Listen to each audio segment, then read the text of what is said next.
नमस्कार विद्यार्थियों, education point Haryana में एक बार फिर से आपका स्वागत है। विद्यार्थियों, आज हम कक्षा 8वीं का हिंदी का आपका अध्याय शुरू कर रहे हैं। पहली जो आपकी कविता है उसको हम पढ़ेंगे, उसका जो है सरलार्थ करेंगे इसमें, तो ध्यानपूर्वक आपको देखना है। इस दौर में विद्यालय बंद हैं तो आप घर बैठे भी अपना अध्ययन कार्य जारी रख सकते हैं। यदि आप मेरे साथ बने रहे तो आपका जो विषय है वो समय रहते बिल्कुल कंप्लीट हो जाएगा। आपकी पढ़ाई बिल्कुल अधूरी नहीं रहेगी। तो आप बस निरंतरता बनाए रखिए मेरे साथ और पढ़ते रहिए। ये आपकी पुस्तक है सरोवर, कोरडवा की बहुत अच्छी पुस्तक सरोवर। इसी की पहली कविता है सत सत बार प्रणाम। ये हम पढ़ने जा रहे हैं। इसका हम अभ्यास करेंगे। मातृभू सत सत बार प्रणाम। हे जन्मभूमि, हे मातृभूमि, हम तुम्हें सैकड़ों सैकड़ों बार प्रणाम करते हैं। तो विद्यार्थियों, भगवती चरण सिंह इसके जो है कवि हैं। तो आप इसका प्रसंग लिखेंगे। प्रस्तुत अवतरण हमारी पाठ्य पुस्तक हिंदी की कविता सत सत बार प्रणाम से अवतरित की गई है और इस कविता के माध्यम से मातृभूमि को की महिमा को मंडित किया गया है, बखाना गया है। तो इसका अनुवाद भी मैंने नीचे दे रखा है, आप चाहे तो नीचे इसका अनुवाद भी देख सकते हैं। धीरे धीरे हम अनुवाद भी पढ़ेंगे और आपको साथ साथ अनुवाद सिखाएंगे भी। फिर भी यदि कोई कमी रहती है तो आप इसका अनुवाद नीचे भी देख सकते हैं। देखिए,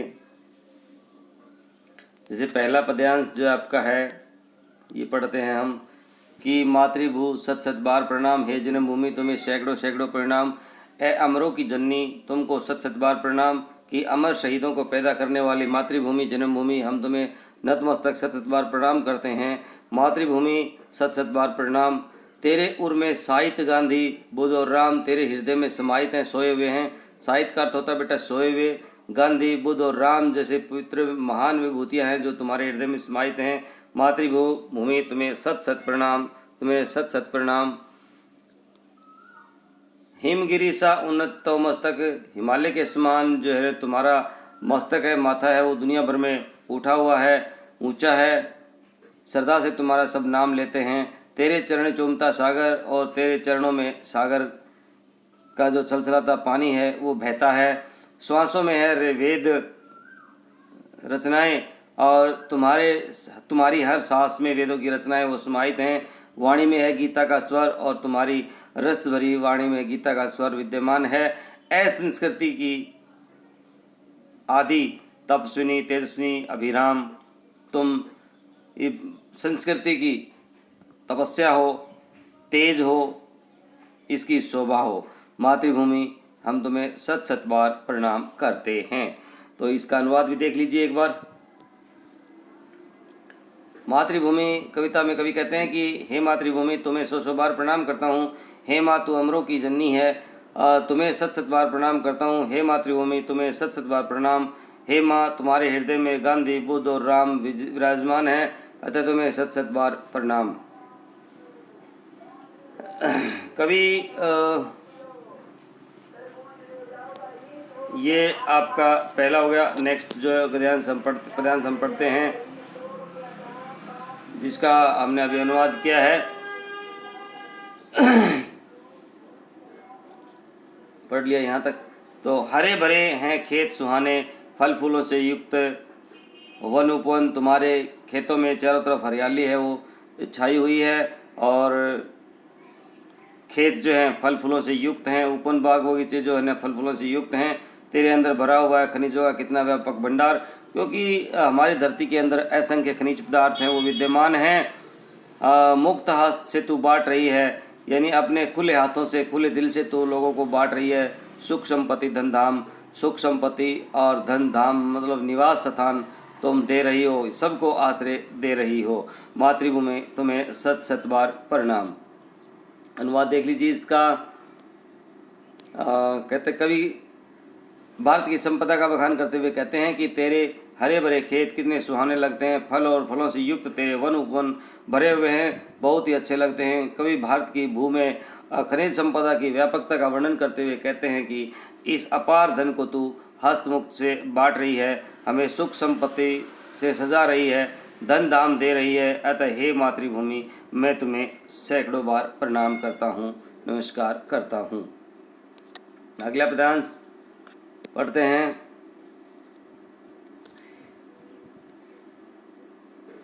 प्रेम दया का इष्ट, बड़े कर देता हूं। प्रेम दया का इष्ट तेरे लिए तू, कि प्रेम और दया की भावना तुम्हारे अंदर समाहित है। सत्य अहिंसा तेरा संयम है, सत्य और अहिंसा तेरा संयम है। नई चेतना नई स्फूर्ति युक्त, कि तुम लोगों के अंदर नई चेतना और नई स्फूर्ति के भाव हमेशा समाहित रखती हो। तुझ में चिर विकास का क्रम है, कि आदिकाल से ही तुम विकासशील रही हो। चिर नवीन तू जरा मरण से मुक्त है, कि हमेशा नई रहने वाली हो। तुम जन्म मृत्यु से मुक्त हो। सबल उद्यम, तुम जो है ना बल सहित निरंतर उद्यम करने वाली हो। ये मातृभूमि, हम तुम्हें सत सत बार प्रणाम करते हैं। अनुवाद देखिए इसका। यदि आपको समझ में नहीं आया है तो आप आराम से इसका अनुवाद जो है वो देख सकते हैं। यहाँ से देखकर आप अनुवाद लिख सकते हैं, याद कर सकते हैं। कवि के अनुसार उदार व्यक्तियों की उदारशीलता को पुस्तकों इतिहासों में स्थान दे करके उनका बखान किया जाता है। उनका समस्त लोग जो है ना आभार मानते हैं, पूजते हैं। जो व्यक्ति विश्व में एकता और अखंडता को फैलाता है, उसकी कीर्ति का सारे संसार में गुणगान होता है। असल मनुष्य वह दूसरों के लिए जीवन जीता है। तो यहाँ भारतभूमि भक्तिचरण वर्मा जी द्वारा लिखी गई है। इस कविता में कवि हमारी मातृभूमि की प्रशंसा करते हुए कहता है कि हे मातृभूमि, हम तुम्हें सत सत बार प्रणाम करते हैं, क्योंकि तुमने अमरों को जन्म दिया है। तुम धन्य हो, तुम्हारी वंदना के योग्य हो, क्योंकि तुम्हारे हृदय में गांधी, बुद्ध और राम जैसे महापुरुष हैं, वो निद्रित हैं, सोए हुए हैं, जिन्होंने भारत को जगत प्रसिद्ध तथा पुण्य बनाया है। इसलिए हम तुम्हें कोटि कोटि प्रणाम करते हैं। कवि कहता है कि तेरे खेत हरे, ये है ना भाई, लास्ट में मैं इसका पूरा जो है ना सारांश वो पढ़ रहा हूँ। तेरे खेत हरे भरे हैं, तेरे वन भी फूलों तफलों से भरे पड़े हैं। तुम अपनी कृपा से हमें अन्न प्रदान किया है। हे माँ, तुम्हारे एक हाथ में न्याय की पताका है और दूसरे हाथ में द्वीप है, अर्थात तुम न्याय के साथ ज्ञान भी दे रही हो, इसलिए तुम्हें कोटि कोटि प्रणाम करते हैं। तो इसका अंतिम बंद है वो हम देख लेते हैं। एक हाथ में न्याय पताका है, ज्ञान का दीप दूसरे हाथ में, जग का रूप बदल दे हे माँ, कोटि कोटि हम आज साथ में। गूंज उठे जय हिंद का नाद से सकल नगर और ग्राम, मातृभूमि सत सत बार प्रणाम। तो देखिए अंतिम बंद जो है अभी हम देखा था, वहीं पर पहुंच जाते हैं।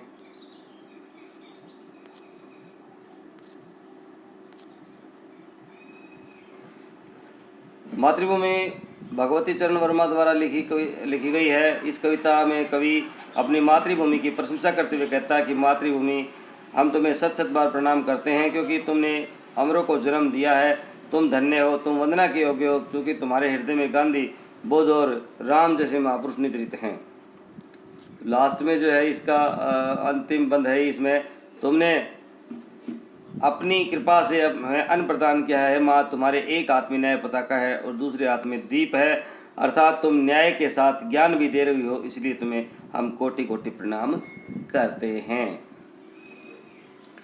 तो मातृभूमि कविता में कवि कहते हैं कि हे मातृभूमि, तुम्हें सौ सौ बार प्रणाम करता हूँ। हे माँ, तू अमरों की जननी है, तुम्हें सत सत बार प्रणाम करता हूँ। हे मातृभूमि, तुम्हें सत सत प्रणाम। हे माँ, तुम्हारे हृदय में गांधी, बुद्ध और राम विराजमान है, तो तुम्हें सत सत बार प्रणाम।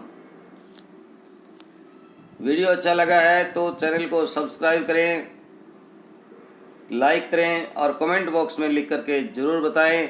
मिलते हैं नेक्स्ट वीडियो में इसके अभ्यास के साथ। तब तक के लिए जय हिंद, जय भारत, वंदे मातरम।